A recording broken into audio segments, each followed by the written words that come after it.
Rob Luna, Shawn, welcome back. thanks for having me back, man. It's an honor. Well, it's an honor, man. When I came on episode 42, your show was already crushing it. Now it's 100 and something. The people that you've had here over the last year are just absolutely legendary. So it's very humbling. It's also a little bit nerve-wracking to sit in the seat today, considering how far the show's come and how far it's spread. And congratulations on all the success, man. Man, thank you. Thank you. Episode 42? Yeah. Damn.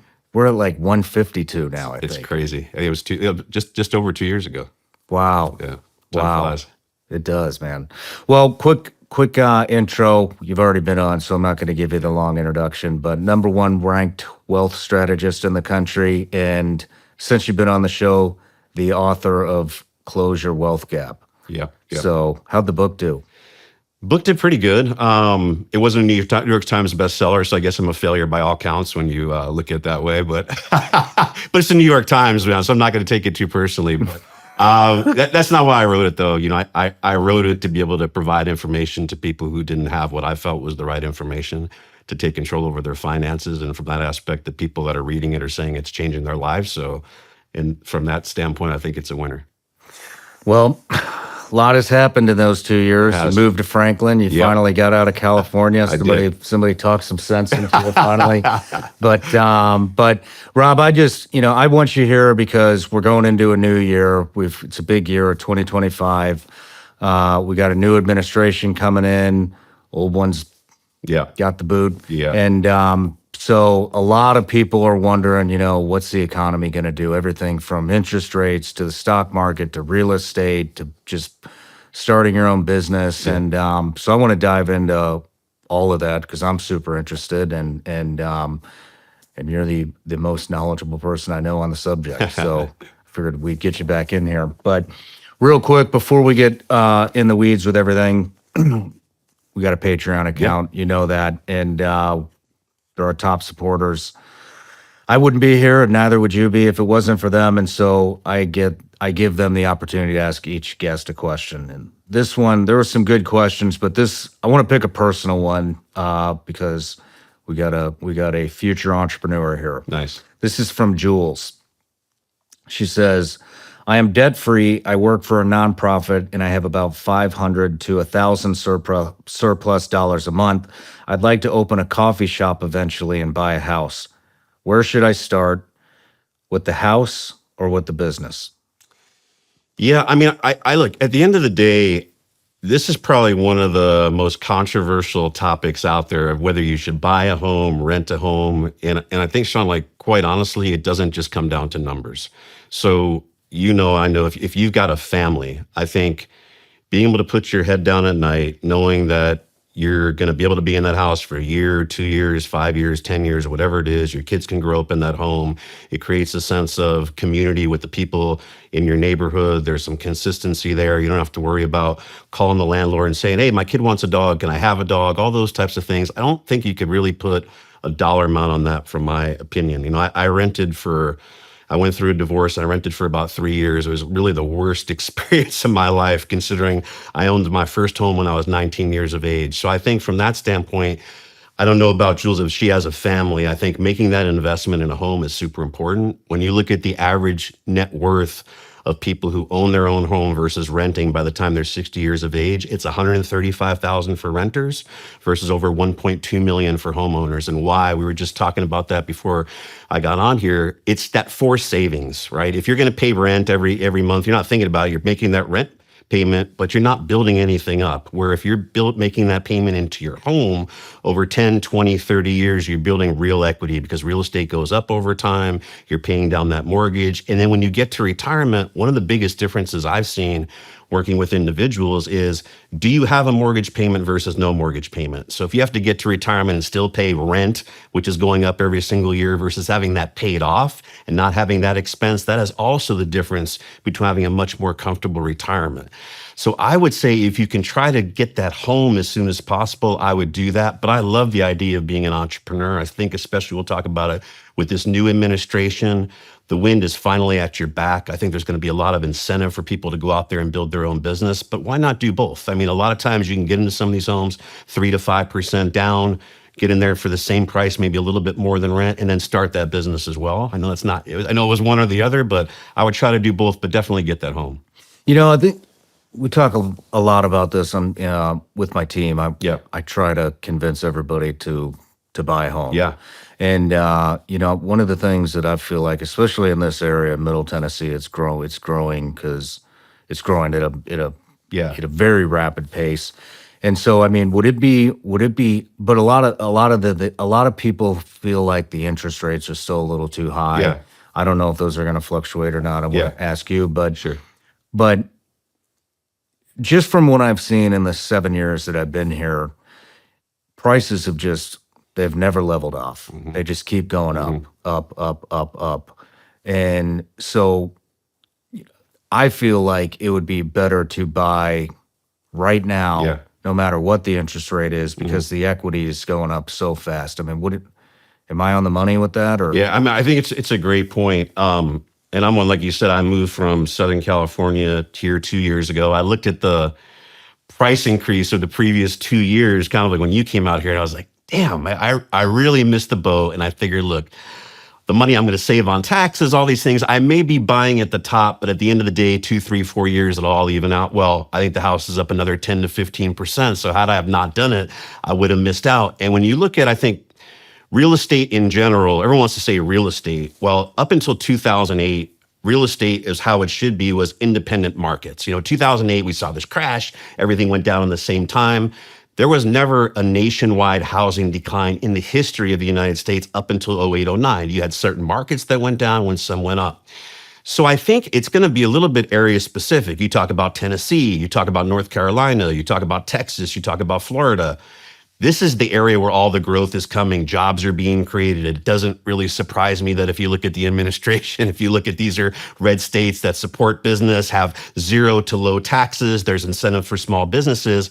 If you are looking to buy a home in one of those areas, which is where I think you should be buying, I think it goes up over the next 2, 3, 5, 10 years. And that's going to continue to happen because when you look at areas like California, I was just out in Newport Beach, literally what we bought our home here for, which is almost $7,000. You've been to our house. It's a nice house, beautiful home.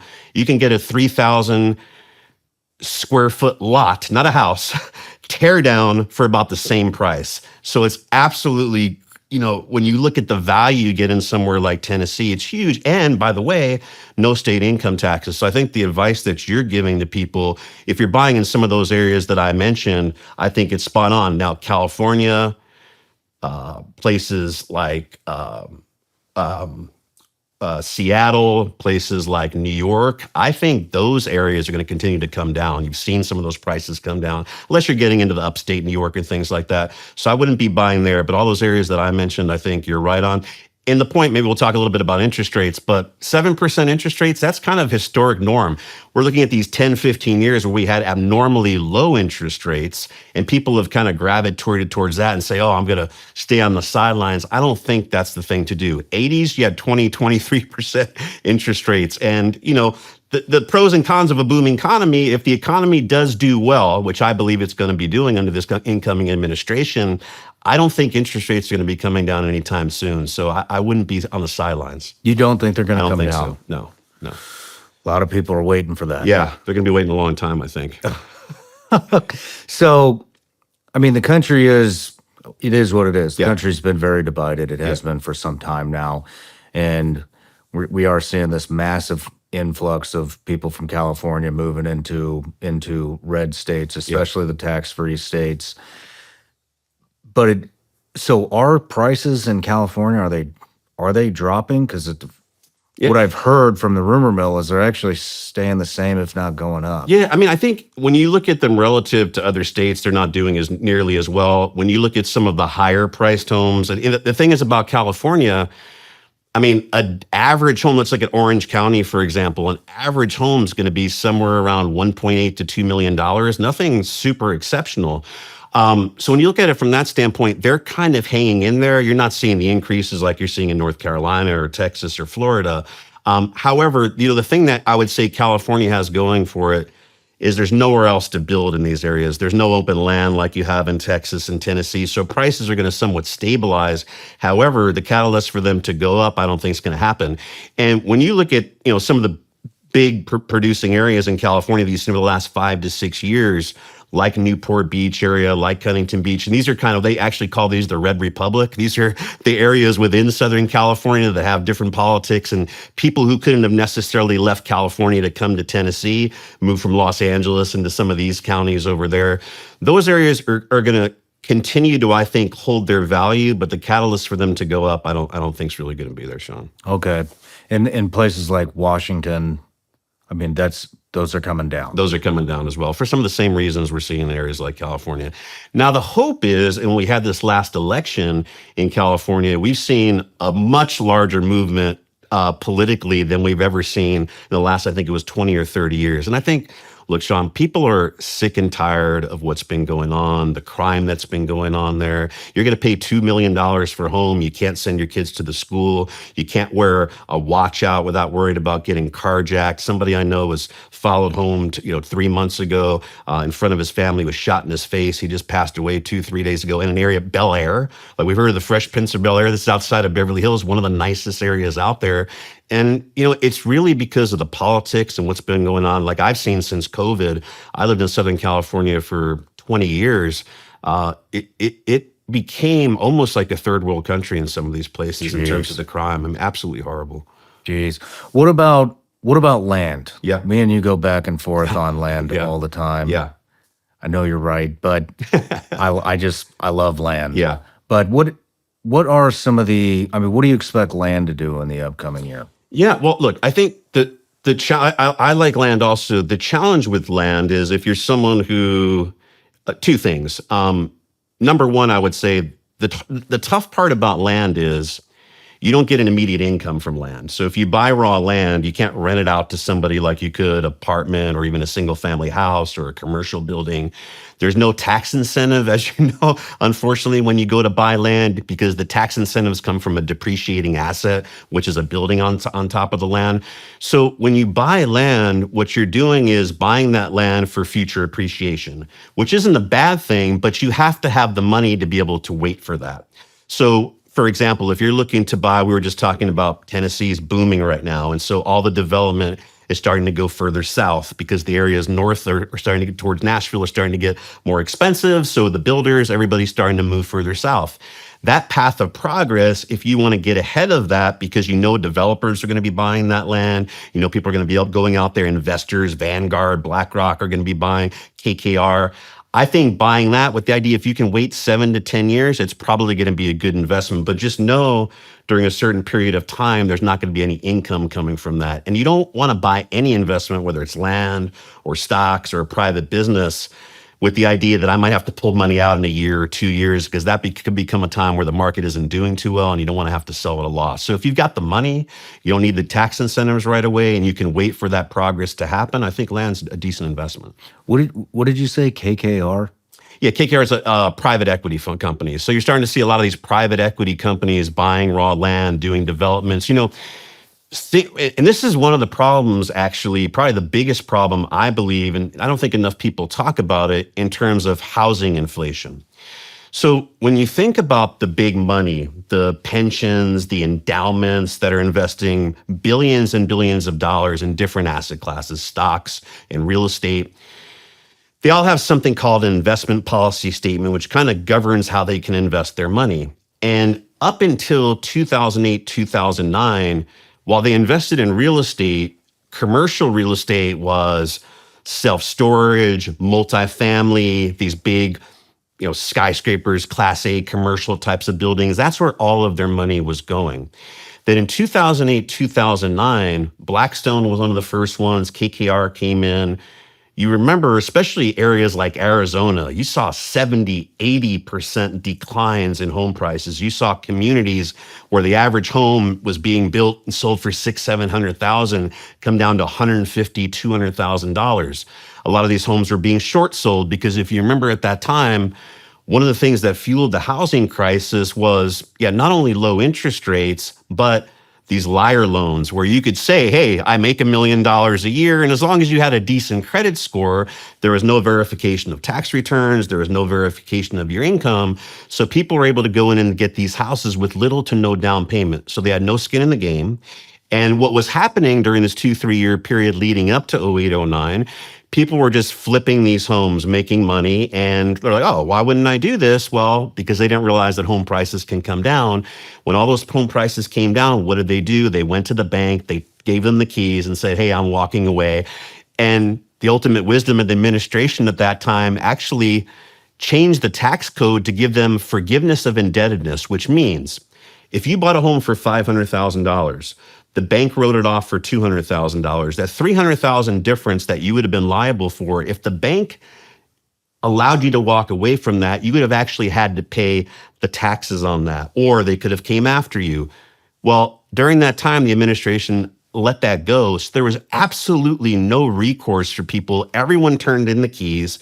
Prices crashed, but there was money out there for the big guys, the pension endowments, and they said, look, at these prices, if we came in when they did the calculations, if we buy these homes and rent them out, we can actually get a really good return. I know everybody out there has to be just as frustrated as I am when it comes to the BS and the rhetoric that the mainstream media continuously tries to force feed us. And I also know how frustrating it can be to try to find some type of a reliable news source.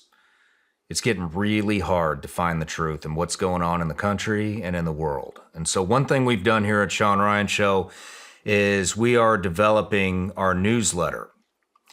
And the first contributor to the newsletter that we have is a woman, former CIA targeter. Some of you may know her as Sarah Adams, call sign Superbad. She's made 2 different appearances here on the Shawn Ryan Show. And some of the stuff that she has uncovered and broke on this show is just absolutely mind-blowing. And so I've asked her if she would contribute to the newsletter and give us a weekly intelligence brief. So it's going to be all things terrorists, how terrorists are coming up through the southern border, how they're entering the country, how they're traveling, what these different terrorist organizations throughout the world are up to.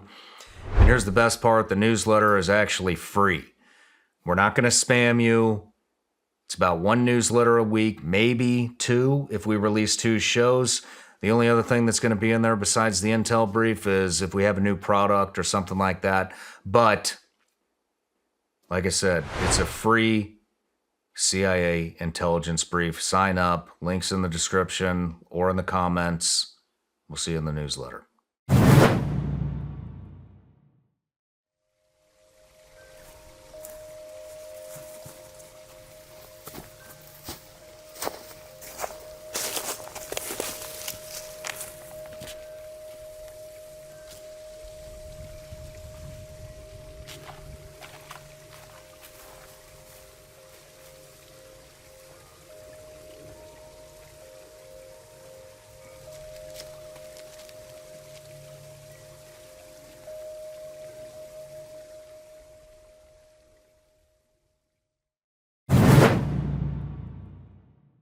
So as you know, and I know, they're not going to buy one-off homes or two-off homes. They were buying entire communities at a time. And what they started doing, and now you're seeing multiple publicly traded companies come in 15, 16 years later, is they're buying thousands and thousands of single-family homes, turning these into rental units.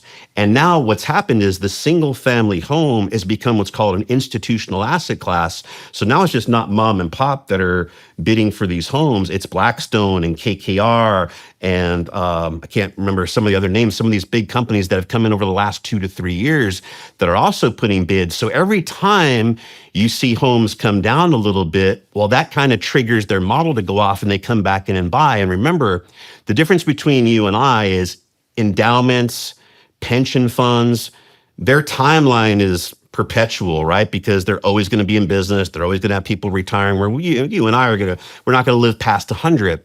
So they can take longer term bets. They don't have to make money on this real estate right away. So they're in here. These are long-term investors. And so that's the challenge, right? Is all these people with big, deep pockets now are competing against everyone else, and they've kind of put a floor. Now, they're not buying to the point in California, the $3-4 million homes, which actually wouldn't be a bad thing. What they're buying is the $250,000 to $600,000 homes, which is really what middle America needs to be going after. And so what this has created now is what I believe is a detriment, and I think is going to be a headwind to the traditional apartment complexes, which are called multifamily housing, because, I think why a lot of people rented apartments is like, hey, if I get an apartment, I can stay there 2 years, 3 years, 5 years. I've got some stability. Where if I rent somebody's house, there's a lot of things I got to worry about. 08, 09, I rented your house. You're the landlord. You just short sold. Guess who got kicked out? Me and my family. We've got to go find somewhere else. You might decide, hey, I want to move back in there after a certain period of time.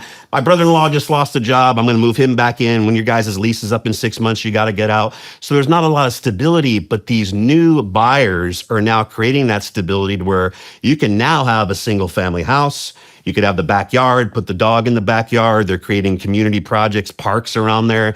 So it's really what people who can't, as housing gets less affordable, if you can't afford a house, I think most families would rather rent these single family homes than they would apartment complexes. So that kind of changes. And these are the things as an investor, you always want to think, what is the thesis over the next 5 to 10 years? While multifamily used to be great, do I want to invest as much as in apartments? If now people are starting to go into homes, is that going to cause, a little bit of a hiccup in multifamily, which I think it will.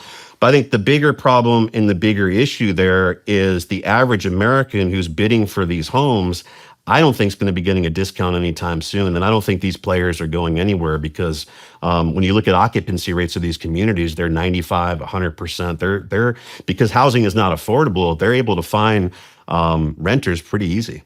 Wow. I get a question that doesn't relate to 2025, but I mean, the baby boomer generation, biggest generation of all time, I believe. The millennial generation is now. They surpassed it. It was up until then. Okay. Yeah. My question was, you see all these 50 plus retirement communities coming around, even here in Middle Tennessee, it's massive, massive in Florida. They got the villages, which most people know about the villages. But is that generation, and people aren't having as many kids as they used to either. And so, we see it here in Middle Tennessee. It's like every time I leave the house, there's another development going up. Yeah.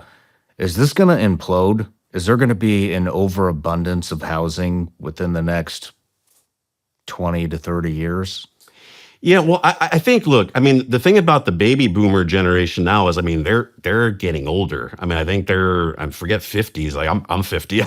My dad was a baby boomer, right? So I think they're definitely getting older. So I think what you're seeing with that generation, and like you said, up until now, they were the largest generation, is they're downsizing, right? And a lot of the baby boomers, right, they were the children of the greatest generation who actually saved and did all these things. The baby boomers are kind of, they're criticized for not being great savers, right? They live beyond their means. They're the children of the 60s. They weren't super responsible. And they might be some of these people who were smart enough to baby buy a home. They built equity in their home, but that's all they have. Now they get to retirement. They didn't save anything outside of their home. So what they're doing is selling the home, taking the cash out so that they can live off of it. And then they're downsizing or then switching from being an owner into a renter in some of these 55 plus communities. However, we don't, as we said, we don't live forever. So the next 10, 15 years, as they start dying off, that could create a surplus. But we're seeing that, real estate, the great thing about real estate, it doesn't just go away. So for example, Class A commercial office buildings that you would see in Los Angeles, in New York, that all these companies were renting. And then when COVID came, a couple things. Well, number one, people couldn't be in offices. But what I always say about COVID, if it would have been 2 months, 3 months, I think people would have went back to business as usual. But when it's over a year, there was a huge mindset shift in the way that things were done. So for example, previous firm I had, we had offices in the best areas in Los Angeles and Scottsdale, Arizona, high-rise Class A buildings that were hundreds of thousands of dollars to build out. And then during COVID, actually, no one came into those. But then our clients got used to Zoom meetings, especially in Los Angeles. They didn't want to drive 2 hours to come into our office. They said, you know what? I think I'd rather do that Zoom meeting quarterly than drive 2 hours round trip to get in and see you guys for 45 minutes to an hour. And then obviously the younger generation kind of demanded this flexible environment. So corporations, while they're not getting rid of office space, they're all downsizing. No one's taking as much space as they did before. You don't need to do that. You have flex environments so you can share a desk between two employees. So that's a structural shift that's happened in real estate. So what's happened though? Well, I was just reading, for example, in Newport Beach, California, where there's not a lot of apartments, they have some of these Class A office buildings that occupancy rates have come down significantly. So what they're doing now is converting those to mixed use, where there's going to be apartment complexes in there. And so you're seeing that with a lot of the office space is now in New York, because there's just, every time I go there, I'm there every 3-4 months, there's more and more vacancy. No one's taking that space. So they're now converting those to residential units. So I think the same thing could happen there. I personally, the case for investing in them, like you said, the demographic is aging. I think they're getting overbuilt. I wouldn't be investing in any of those areas. I would avoid them. But I think eventually they'll flip and they'll do something else with them, because they're still because the millennial generation, the younger generation, now they're the new home buyers, and because they are the largest generation and housing is not affordable, the country's trying to find ways to make homes more affordable. And every time something is built or there's a discount on something, everybody's out there looking to pick it up. So I think, it's not going to be a huge problem like commercial real estate that's heavily levered that I'm still very concerned about, but it's something I'd probably steer of if it's an investment case. Let's move into the stock market. Yeah. What can we expect in 2025 in the stock market? Yeah, that's $1 million question. Well, what I didn't expect was 29% in 2024, right? It was a huge year. It was an election year, which historically is very volatile. People don't know what's going to be going on.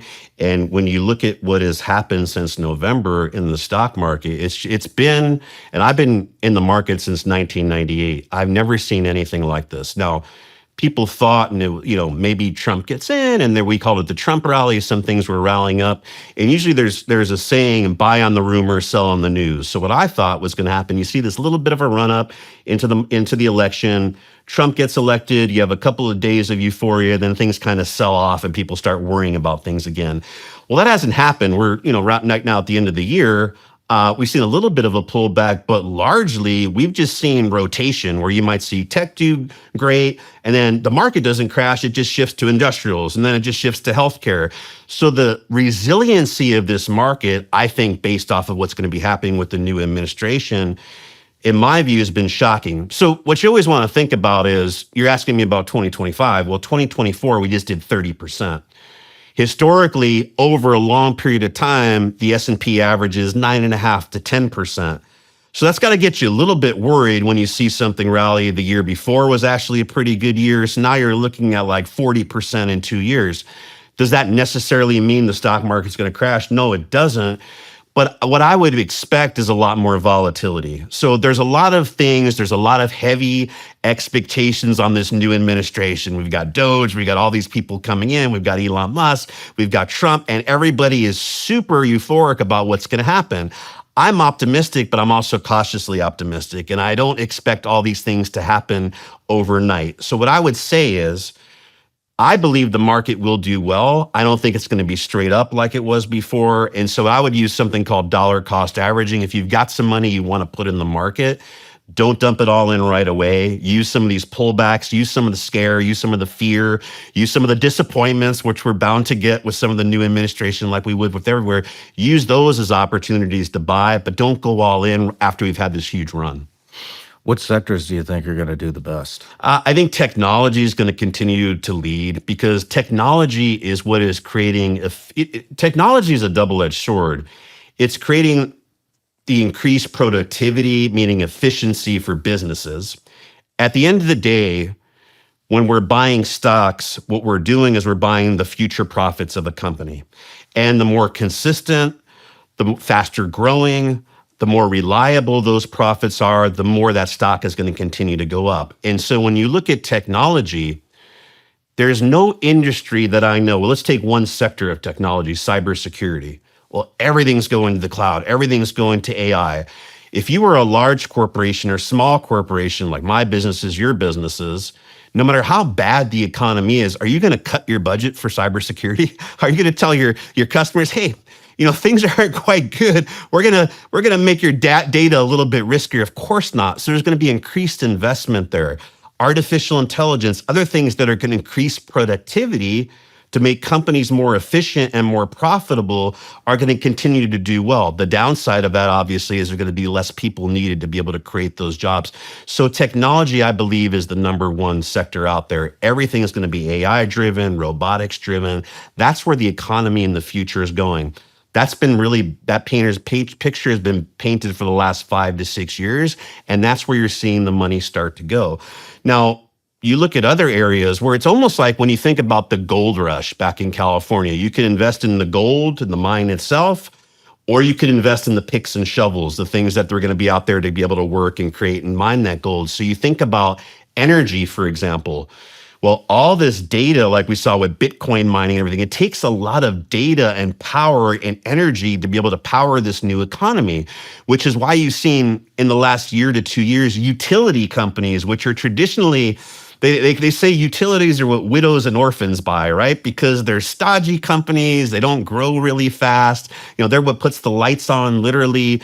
They pay good dividends historically. So you look at those as more conservative investments, but we've seen utility companies go up 50, 60, 70%.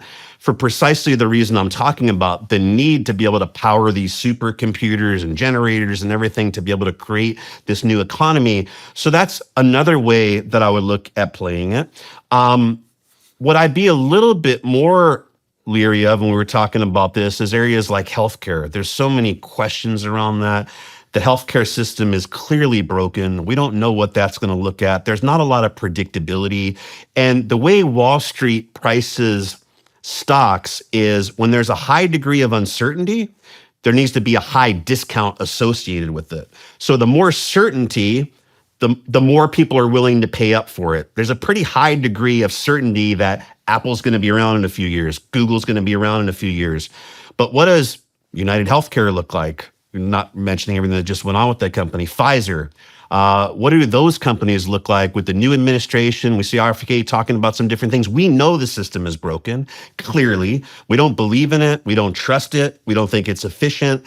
That's probably an area I would be avoiding. I would be heavy in technology. I would be heavy in energy. I think some of the real estate investment trusts that own the right type of property are another area. So another thing is, if you don't have money to buy a home or invest in commercial real estate, sometimes the cheapest place to buy real estate is actually on Wall Street. You can buy something that's called a real estate investment trust that owns self-storage units, that owns single-family homes, that owns raw land, that owns commercial units, whatever it is you want to buy, and you get a lot of the same benefits, depreciation, you get income that comes from them. So some real estate investment trusts had been really beaten up over the last year and a half. Why?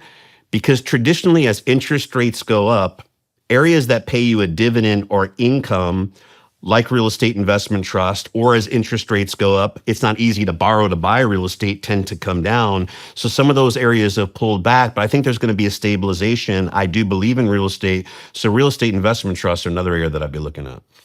Back to the RFK thing. I'm Yeah. glad you brought that up because I wanted to specifically ask that. He's got a lot of plans. Yeah. About, kind of going after big pharma, going after the food companies. But there's got to be a counter to that. We can't just get rid of all of that. So is there anything in healthcare or in food or that we should be looking at?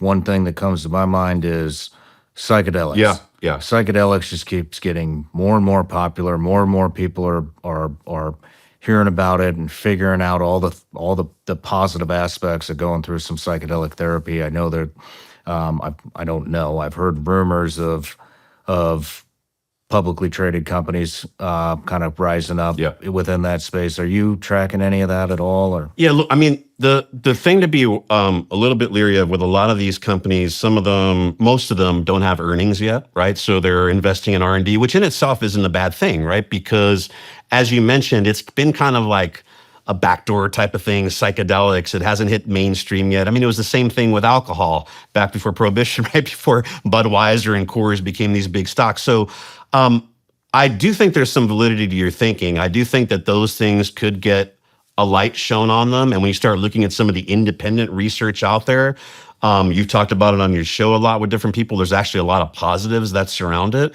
more so than what's happening with barbiturates and all these other things that are out there that are harming people. So I think what I would say about those types of investments, the same thing I talk about crypto and all these other areas that are a lot more speculative, that had a lot of degree of uncertainty with them. I don't think you should avoid them, because if you're not participating in those are the areas which we call them 10 baggers, right? Those could be the things that do a 10x return, 20x, 30x return. So you miss out on them because of fear. What I would say is, though, those are the areas to maybe sprinkle a little bit of money in. So if it goes down and you lose something, it's okay. And I would also say, don't try to pick one stock. Spread it out across 10 to 20 stocks. This is like what the big boys do. Andreessen Horowitz, the private equity companies, when they're investing in small private companies, they invest over 100, 200 companies. Why? Because they know 50, 60% of them are going to shit the bed. They're going to go to zero, but the rest, or one or two or three of them, could be that home run that more than makes up for it. So I would say is start doing the research. I think it's promising. Not too long ago, we saw something similar a few years ago with marijuana stocks. Some of the psychedelics actually had big runs during that period of time. I do think this administration, though, could create a narrative that actually supports a thesis for those types of things. And one thing I've learned, Shawn, for being in the market for over 26 years, I'm trained to be a fundamental analyst, but what I've realized, and I also have a degree in psychology, the psychology of people sometimes is a lot more important than what the actual fundamental numbers believe. And so if somebody believes in something and enough people believe in something, the power for those stocks to skyrocket well ahead of what the valuation model is going to show is going to happen.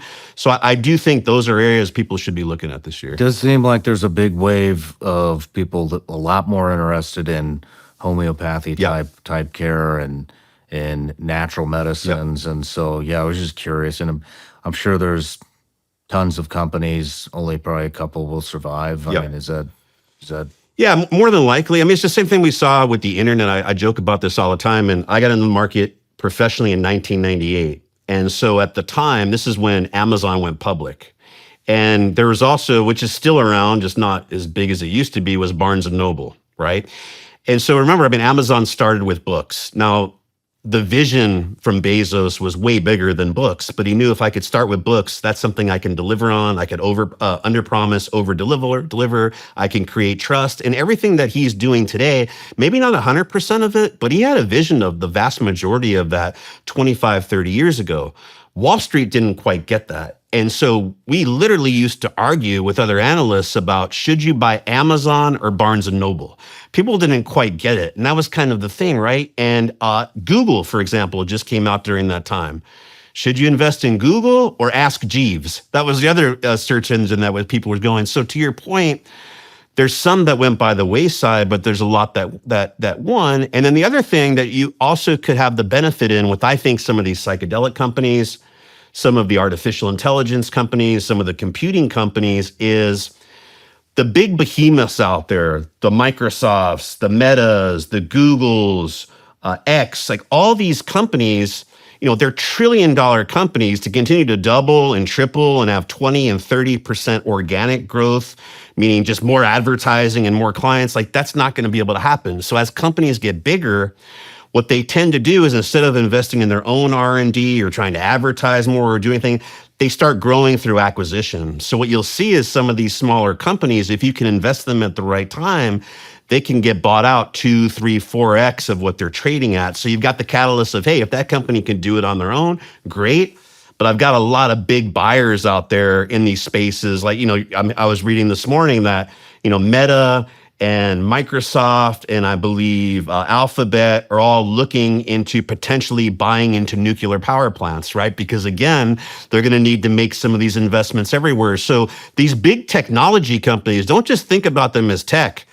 You've already seen Amazon get into pharmaceuticals and Meta. Like, these companies are giants that could get into the food industry, that can get into healthcare, that are trying to get into energy, with big, deep pockets that could be buying some of these smaller companies. So as an investor, I like investing in those big names, but I think in trying to pick some of these smaller names, there's a lot of catalysts that could be coming up. And by the way, all the regulatory burden that you have to get over to be able to do M&A, that's probably going to be put aside for the next 4 years with this incoming administration. And you haven't really seen a lot of M&A based off of historic norms over the last 4 years. I think that's going to be coming back, which is another catalyst for some of these stocks to do better. Back to tech. There's seems like we're on the brink of World War III. Yeah.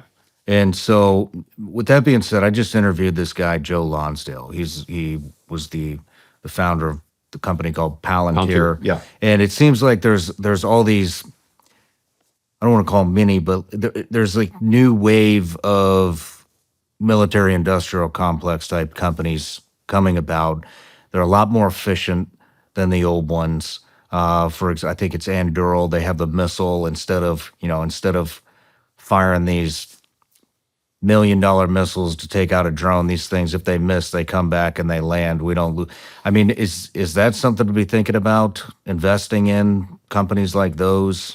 Yeah, I mean, absolutely. Look, Especially with the new landscape of the world being on the brink of all these different complex. I mean, even conflicts. if it wasn't, these big companies still exist, the Halliburtons and everything of the world that are fat, happy, they're doing business the old way. There's not those efficiencies. So the thing about it is, even if we're not on the brink, which, I agree with you, things don't obviously look great right now, the ability to change things, make things better, look at things from a different light, come from the technology space and get, like I was just saying, right?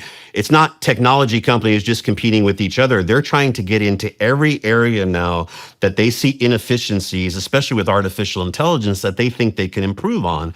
So at the end of the day, even if that's not the case, if there is a company that could come in and do it better, cheaper, or faster, that's something that you want to get in and invest on. And so, what I tell people all the time is, and Warren Buffett is, really well known for saying, invest in the things that you use, right? So if you drink Coca-Cola, he invests in Coca-Cola. He bought McDonald's, and he bought Apple after he got drugged into saying he would never invest in technology stocks. But I would also say some of the best investments that I ever found came from things that I saw my daughter and her friends buying before they were talked about on Wall Street, or listening to your show. I mean, you're bringing in some experts from, what I love about it is, all over the world, all different industries, different mindsets. And what you really need to do to be a great investor is go against the herd, think differently, don't think like the masses, don't be following the sheep. The sheep, what they do is they're constantly buying high and selling low. Oh, technology ran up, let me buy it. Went down, somebody knows something that I don't know, time to sell, right? So they're just constantly following the herd. They don't want to do what Gretzky said, is skate to where the puck is going, not to where it's been. So when you start hearing ideas like that, if it makes sense to where, hey, this could be done better, like you're saying, and I don't know, I'm not a military expert, obviously, but hey, if it's going to cost $1 million to shoot this or $20,000 to shoot this, I think this is more than likely where it's going to be going. And again, you start talking about things like government efficiency, and there's a huge amount of waste in the government and what the military is spending. And if we really can get the right players on board to say, hey, why are we spending money over here with a company like this when there's this new upstart that we can invest in, cut the budget by 20 to 30%? Because it's going to have to be with DOGE and Elon Musk and Vivek Ramaswamy. It can't be more than just pointing out problems and saying, here's the problem. To your point, there has to be something to replace it. Same thing with healthcare. So if these companies are now starting up a viable alternative to be able to compete with those, I think there's going to really be some time and space for some money to flow into those. So again, don't bet the farm, don't bet money that you can't afford to lose. But if you can find some of these things early, the great thing about Google, ChatGPT, start putting some things in there. It'll bring you back some of the companies. If you could see some of these that are trading public, identify those and put a little bit of money in them. Follow them, do some research. Don't wait for your stockbroker to tell you about it. Don't wait for it to be on the front page of Yahoo Finance, because by that time, the stocks are going to be much higher. So I think it's a great way to do it. Speaking of DOGE, I mean, a lot of people are excited about this. Yeah. A lot of people are excited about the government trimming the fat. Seems like there's a lot of fat to be trimmed. Now, if this goes the way everybody kind of hopes it goes, and there's this massive reform in government spending and it sounds like even laying off a lot of jobs. Yeah. What does that do for our economy? Mm-hmm. Well, I mean, I think the big thing is when we look at this budget deficit, right, that is getting out of hand. I mean, and I think most people that are listening to this, they know it's a problem, right? They understand that if you're an individual, you can't live off of credit card debt and not have any savings, right? So everyone, I think, is aware enough to know that we can't continue to spend.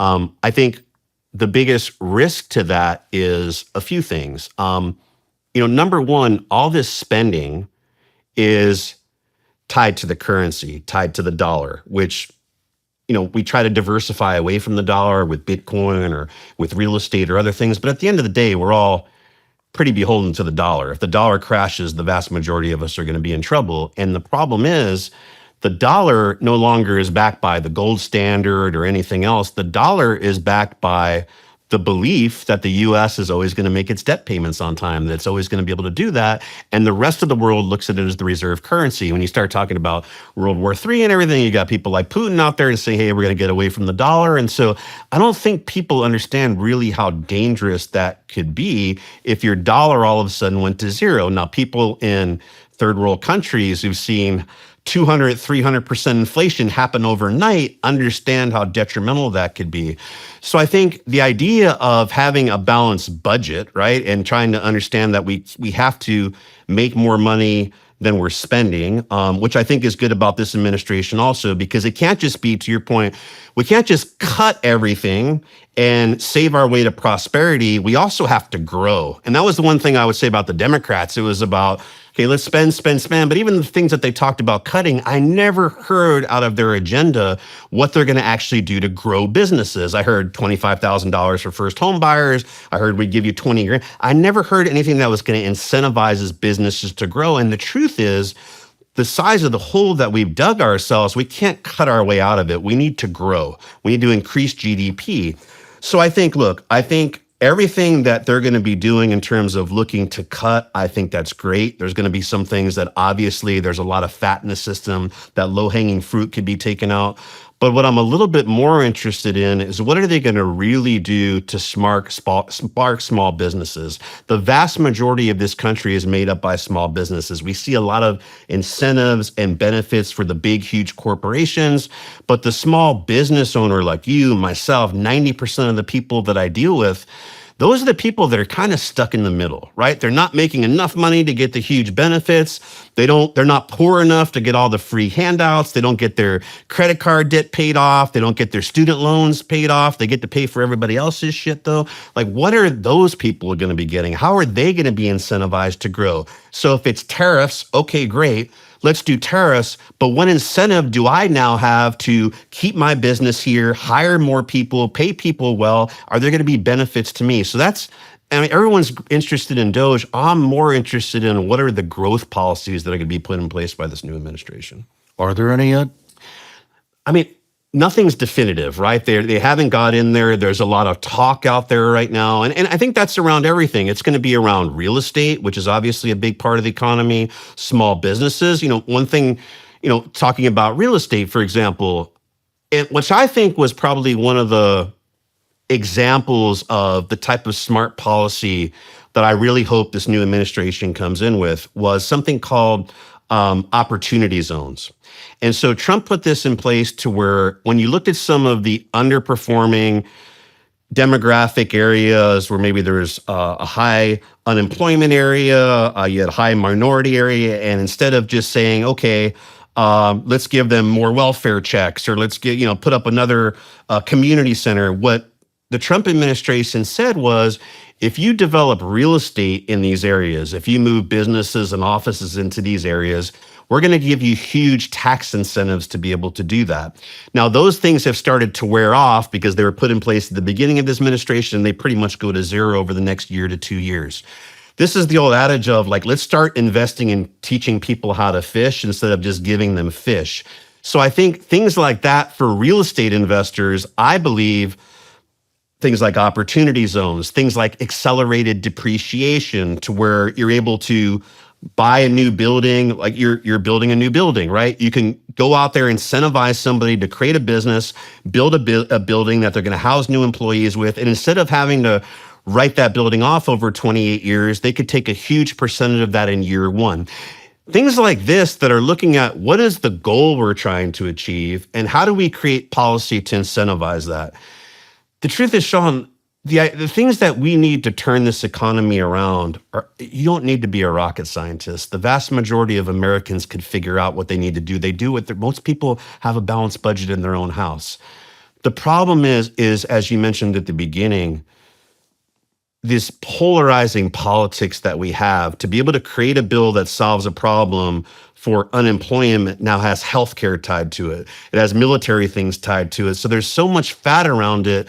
The bill is not actually put in place to solve the true problem. So what I'm hoping is there's going to be more than that. And like I said at the beginning, I'm cautiously optimistic. I'm also a realist. I know a lot of these things aren't going to happen overnight.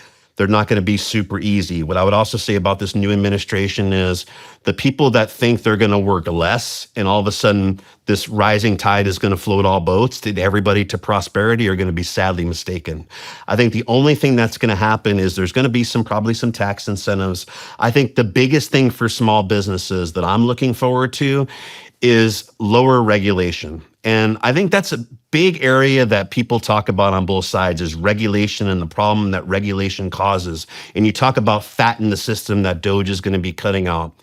And what I'll tell you is someone who's been in financial services for 25 years, and I'll give you an example. I probably shouldn't do it on camera, but I will. In financial services, I'm all for protecting investors, obviously. There's a lot of crooks out there in my industry. I've talked about this before. To call yourself a financial advisor, you don't even need a high school diploma. You don't need to do anything. You could say I'm a financial advisor and literally within days advise people on their life savings. And if you are some slick talking person, you put on a good suit and you get in front of the average American who we know the reason I wrote this book, financial literacy in this country is at an all-time low. The vast majority of people know nothing about the stock market or real estate or anything that's going on. You can convince them to do things that are going to be detrimental to their future, right? And so all this is going on. So if you're a regulatory authority, why not say, hey, why don't we require some type of minimum requirement of college or testing or something before someone calls themselves a financial advisor and people force their life savings over to them? We looked at the Madoff scandal where he scammed hundreds and hundreds of people. I mean, thousands, I think it was, of people where the SEC went into his office time and time again, and nothing happened to this guy. He was literally stealing money. We see that people who aren't registered but are doing crypto scams and all these things that I see on a daily basis that people are getting caught up, nothing's being done to them. Instead, what they're focused on is, hey, we've taken this 52-page document you have to give your investors to a 56-page document, which we know they're not going to read anyway, and this I needs to be dotted twice, and this T needs to...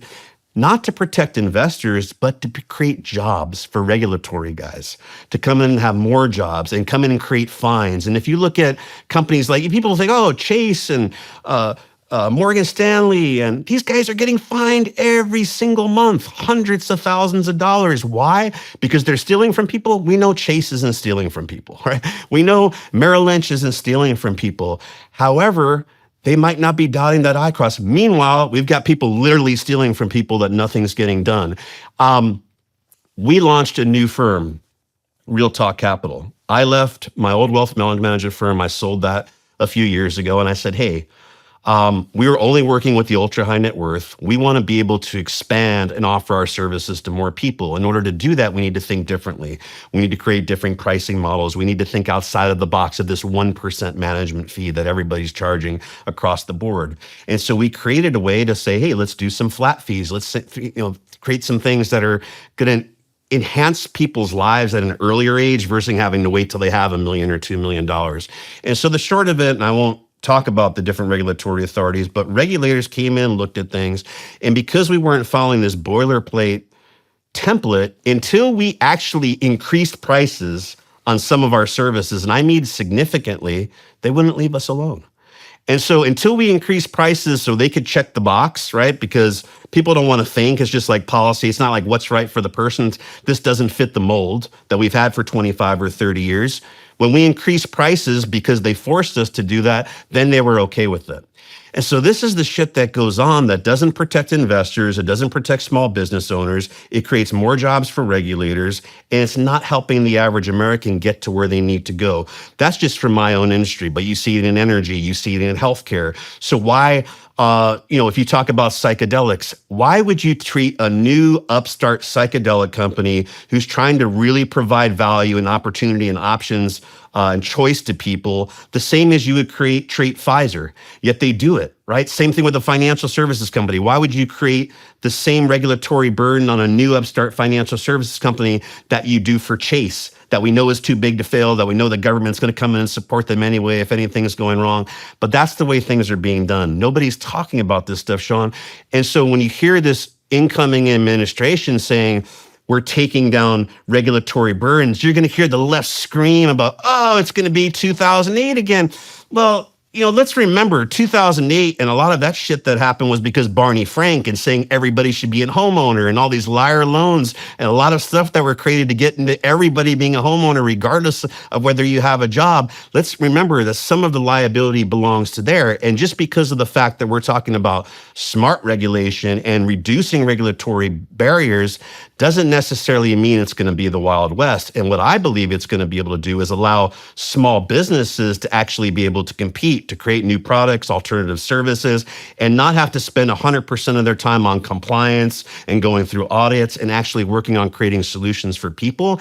And that regulatory burden, Shawn, is probably the single biggest tax that a lot of small businesses have, because they're constantly having to pay for more compliance officers and more attorneys. And I look at just our small financial services firm, the amount of money that we're spending on legal fees to meet things that aren't even helping our clients, that's a huge tax. So if you can minimize that burden, that's money that I could actually employ more people for, buy more technology for. And so I think this new administration, and so I'm just trying to paint the picture for the average person that doesn't understand why regulation is such a bad thing. Regulation in itself is not a bad thing, but regulation for the sake of regulation is just a lot of fat that doesn't help anybody except regulation. Interesting. I never would have thought of that.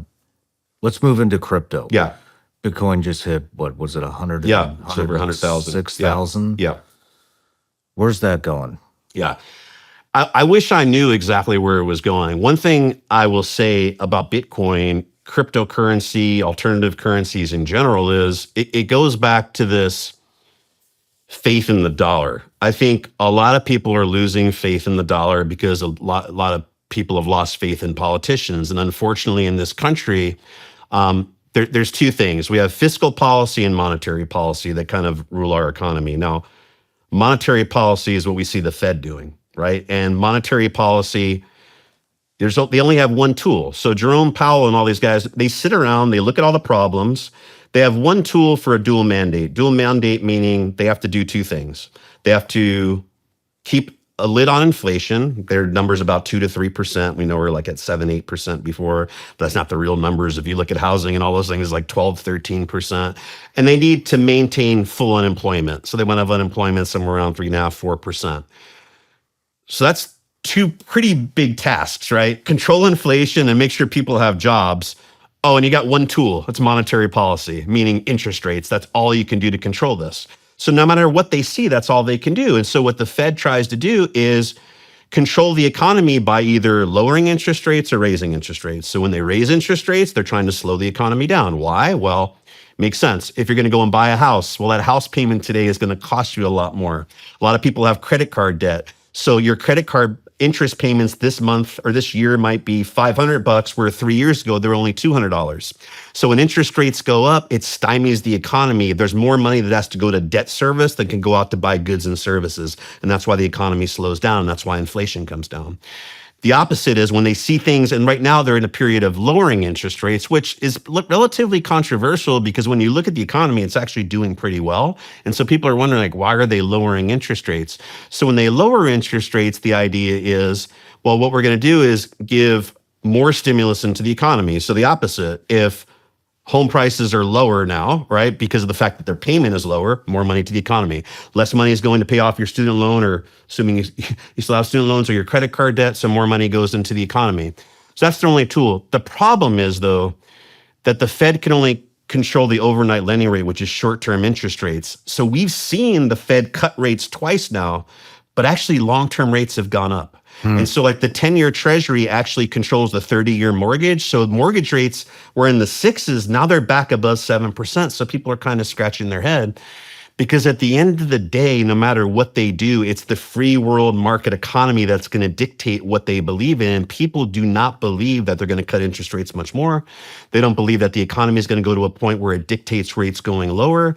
And so that's not really working. And so I'm getting to your question about Bitcoin, but then that relies on the bigger lever to move the economy, and that's fiscal policy. Fiscal policy is things like tax cuts. It's things like changing regulation. It's everything else except for monetary policy, which I would argue is the more important thing, right? I don't want to build a business and have to pay 40 or 50% when I sell it in taxes to the government who's not efficient with it. I don't want to pay the highest tax rates in the country. I don't want to have ridiculous regulation that's not helping anybody and it's causing us to hire 22 attorneys every single year. Those are the things that we're hoping that have not, we've had no fiscal policy for the last 5-6 years because everybody's locked up, nothing's changing. So we're relying on the Fed to move everything. So everyone's blaming the Fed for everything. And meanwhile, it's really Congress that can't decide on anything that's going to actually help the economy.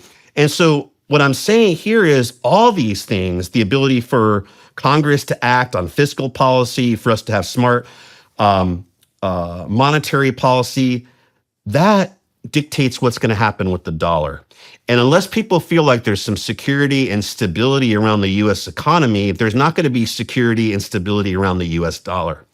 And so what people start saying then is, well, what can we believe in? What currency? Now, it's not going to be like the US dollar loses reserve currency overnight. It's not going to happen. However, what people are starting to now look at is alternatives. And how do I hedge against that? How do I make sure I'm not Argentina or Russia, where overnight my dollar is not worth anything?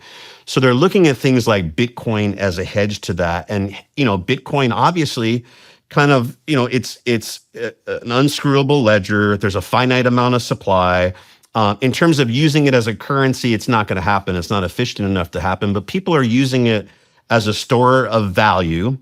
Arguably, when things really go bad, I don't know that it's going to be the best store of value. I think I'd probably rather have land and maybe even gold in that sense, but they're using it as a store of value and also a hedge. Now, again, remember I told you narrative is super important though. So why I talked about, investing in psychedelics makes more sense now than if the Harris administration were to get into there. All these things are based off of narrative. So stocks need a catalyst and they need a story to support it. So I think this new incoming administration really kind of lit a fire under crypto. Why? Because you have DOGE. Why did everyone get excited? DOGE. It was Dogecoin that Elon Musk took from a fraction of a penny to 40 cents. He's obviously pro-crypto.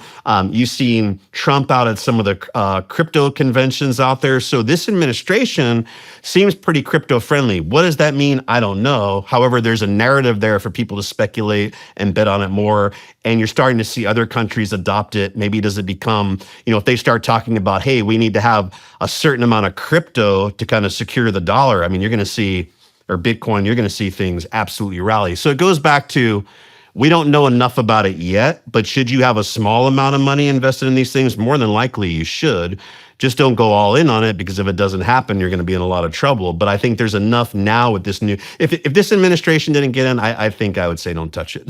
But I think there's enough out there to where we could hear something kind of shocking that gets it to skyrocket. So I think having a little bit of an allocation to it's pretty good. What about precious metals? Yeah. I mean, gold it's close to $3,000 an ounce now, correct? Yeah. It really jumped. Yeah, so gold, it's all the same also reason. because of fear of the dollar? It's exactly what it is. So when you look at, there's a few, what I would say, old school hedges against the dollar. Gold's probably one of the oldest, right? We used to be on the gold standard, which means we had to have a certain amount of gold in supply for every dollar. And then we got off the gold standard because we wanted to be able to create the deficits that we had without any accountability. And that's probably one of the worst things that could have happened to the US dollar. But gold is one of those things. Land is one of those things. Oil. What they say is if you drop it on your foot and it hurts, that's probably one of the things that you want to have to hedge against the dollar. Now, Bitcoin obviously isn't that, but I guess they're saying that that's kind of the new cyber hedge against that. But I think a little bit of gold is fine. But, let me tell you my honest opinion about all this stuff, right? A lot of people will say stocks are also a good hedge against inflation. Why? Well, we just went through a good period of inflation. Stocks did really well. Why? Well, let's look at Procter and Gamble, who makes a lot of food and diapers and all this stuff, things that we all need to buy. So what did they do? Inflation came, they increased prices, which, hey, you still need to eat and you still need to put diapers on your kid. They did something called shrinkflation, which they just gave you less cereal in the box, but you paid the same price. So companies will not just sit back and not be profitable. They will pass along ways to be profitable to the companies. So stocks do tend to be a good hedge against inflation. But here's the way I look at it. Over the long run, like, what are we really trying? So you buy stocks, what are you trying to hedge against? A hedge in general is against catastrophe, right? So when you think about hedges like the dollar crashing and World War III, I would argue if some of the worst case scenarios that you've talked about on your show, we've talked about before, actually come to play, you're going to have a lot bigger worries about than your stock portfolio.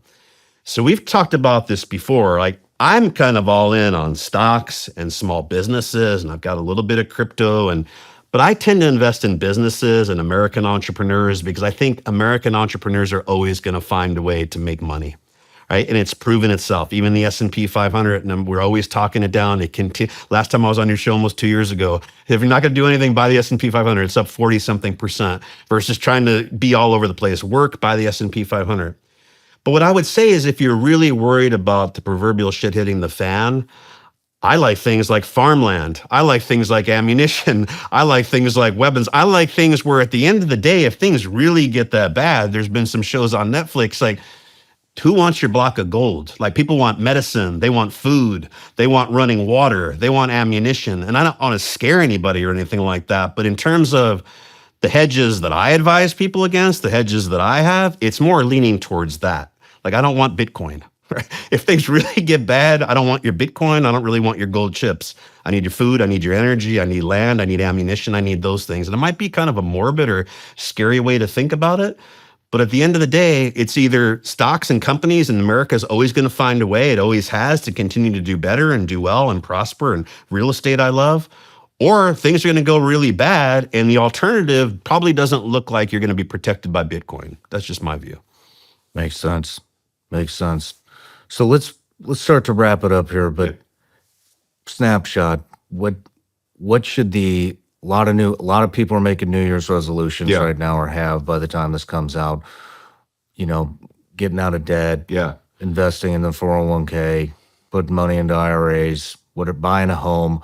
What are your top couple things that the new investors should be doing with their money this year? Yeah. Look, I think there's a few things, and I'll tell you my New Year's resolutions for the last 2 years, and it'll probably be for the next 10 years are, this isn't really an investment question, but my healthcare. Like I said, I think we're all being lied to about our healthcare, and it's getting better and greater control over that, and that comes from knowledge. People like your show and other people out there, they're trying to educate people on that, because I think we're all being lied to. And I think at the end of the day, the system is not set up for people to be healthy. It's set up to create profits for drug companies and hospitals and these other things. And I think when you think about that in general, it's really the same thing with your money. Unfortunately, the financial service industry was not set up to give people the knowledge and information to become wealthy. The financial service industry was set up to gather the money from wealthy people, put it in their own coffers, and then earn a percentage of that by doing nothing. That's just the truth. And I've been in this industry my whole life. I've tried to change that. So the way people invest, the knowledge that they have, the advice that they're being given by big institutions, I think it's all wrong. I think it's all self-serving. It's not helping them. It's helping these financial institutions stay in place. And the problem is, Shawn, they're still managing money. They're still giving advice based off of data and information that came from the 1960s and 1970s that haven't changed. And they've created financial institutions around this that protect themselves if they're ever sued or anything. So there's no incentive for them to change. So the same thing I would say with healthcare is start educating on yourself. You're educating yourself on how do people really get wealthy? What are people who have really made money doing? Are they following the 9 to 5, work there and put 5% in your 401k and get there?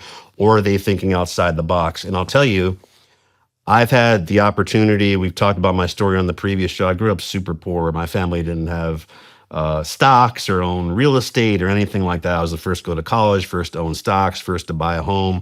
And so I'm the average American who's first generation trying to get it and create it themselves. And unfortunately, the information, if I would have taken of just get out of school and work for the rest of your life, I never would have had the same opportunities that I have right now. I think the best thing, and I was talking about this with one of your staff members for young people at the beginning of this, is what people need to do going into this new year, especially younger people, where it's not too late. And even if you're in your 40s, early 50s, there's people that start businesses, is figure out what is a problem in society that I believe I could solve better than anybody else? How do I create a skill set, whether that's going to medical school when you're young, or, hey, I'm an HVAC guy. Let me think of how do I create my own HVAC company? There's so many private equity companies out there that are buying these companies. How do I create something of value where I can secure my own income, create my own income, control my own future? I would encourage everybody to start thinking that way, because when you think about artificial intelligence and robotics, all these things are job killers, right? And I could tell you, as somebody who's worked with hundreds and hundreds of very successful people, the more money you start to make in an organization, the more vulnerable you become when there's cutbacks. So if artificial intelligence takes jobs and they shrink, guess where they start? They start at the top. And if you're someone who's 40 years old and you're earning $300,000, $400,000 a year and you get laid off, you're at a point where you probably didn't make enough money over the previous 10 years to where you're financially set. You're probably at the point of ultimate vulnerability, where now you get laid off. Where do you go replace that income? You didn't start working on creating your own job. Somebody else isn't going to hire you for $300,000 or $400,000. So what you do is you have to take a step back. So what I would encourage everyone in this new year is start focusing on, how do I become an entrepreneur? Over 90% of businesses in America are small businesses. How do I create my own income? Or how do I get in with a company where I might not be an entrepreneur, but they're going to give me an opportunity to be earn some equity in that business? Because again, I've earned all my money, through investing, but the vast majority of it from my businesses. I bought, sold businesses, built businesses, and I've earned it from there. But I've also worked with wealthy people since 1998, professional athletes, entrepreneurs, corporate level executives. All of them made money from a single skill set that they were able to monetize over a period of time. I never worked with anyone super wealthy that 9 to 5 their way in 401k. They took significant risks. They did it when they were younger. They started their own businesses. They took extreme leverage. I think I talked about this before. One of my largest clients I ever had that invested over $120 million with me, the year before, he had like $200,000 or $300,000 in his 401k. No other assets, had a little bit of debt. All the value was locked up in his business until he was 39 years of age. He went all in on this. He took an extreme amount of risk, but he sold that business for almost $200 million. Wow. Right? So I would say is start talking to people who understand the blueprint of how to get there. And I don't think, unfortunately, it's in the traditional colleges anymore, but there's a lot of entrepreneurs out there. There's YouTube, there's your show, there's other shows where there's the information out there, Shawn. But the one thing I'll say is, like, don't procrastinate. Right? Don't wait till it's too late. Don't not believe in yourself. Don't think that everybody else that's starting business is so much smarter than me. I've talked about it at the time. One of my biggest clients was pest control guy. He just he started his own pest control company, started buying other routes, built it up to where he then wound up selling that to a publicly traded pest control company. It could be literally anything out there, but you have to start thinking, just like I said about owning a home. Don't rent a job. How do I own my own income? I think that's the number one thing that you want to do. And then when you get to that point where you have the extra cash flow coming from that business, that's when you start to do the things like invest in stocks, invest in real estate. But until then, focus on that business, or focus on becoming a doctor or something that's going to guarantee you a decent amount of income where you can put away $20,000 or $30,000 or $40,000 a year every way, or whatever it is. I would say this New Year's resolution: how do you get greater control of your income? It's great advice, Rob. Well, thank you for coming out, and thanks for all the insight into the oncoming economy this year, and see you soon. Appreciate it, Shawn. Thank you. All right. Yeah, thanks.